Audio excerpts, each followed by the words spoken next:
Have you ever wondered why almost everyone around you can spend hours talking about football? The players, the clubs, the transfers, the drama, but you just don't feel anything. And then someone asks the classic question, "Bro, how can you not like football?" But what if the real story isn't about the game at all? What if not watching football reveals something deeper about how your mind works? Here's where psychology becomes interesting. Not watching football doesn't mean you're boring, different, or out of touch. Often it means your brain values something that society doesn't highlight. Psychologists call this value dissonance. When the world loves something your mind simply doesn't connect with. And that's not rebellion. That's self-awareness. People who don't watch football usually fall into 4 psychological types. And each type says something powerful about the person. 1. The self-focused thinker. This type doesn't hate football. They just don't feel what others feel.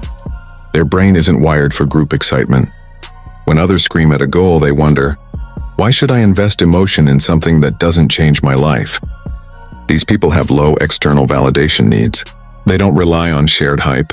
Their dopamine comes from their own progress, learning, building, improving.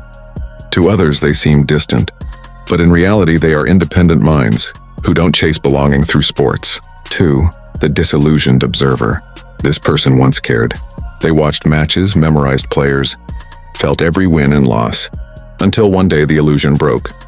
The marketing, the money, the worship of players who don't even know their fans exist. It all started feeling empty. Psychologists call this existential detachment. When entertainment loses meaning, because it doesn't help real life. They didn't quit football out of arrogance. They outgrew the illusion that cheering changes anything. 3. The redirected mind. This type isn't against football. Their excitement simply goes elsewhere. Cars, music, movies, strategy games, tech, things that offer novelty, imagination, or challenge. Their brains have diversified stimulation patterns. Football feels predictable, but a new idea, a beautiful soundtrack, a complex game. These give them the dopamine they actually crave. They're not passionless. They're passionate about different worlds. 4. The honest realist. This type says it straight. Why watch millionaires chase a ball while my life needs fixing? It's not bitterness. It's emotional honesty. For some, watching others succeed only reminds them how far their own dreams feel. For others, it's simpler.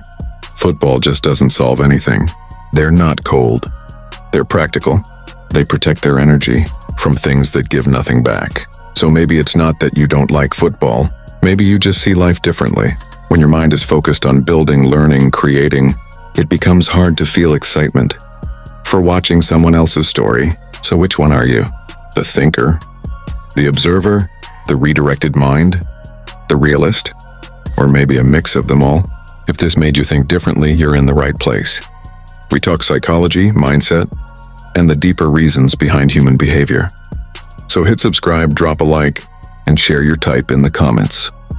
And if you want deeper conversations with people who think like you, join our community. We're building a space for minds that don't fit the mainstream.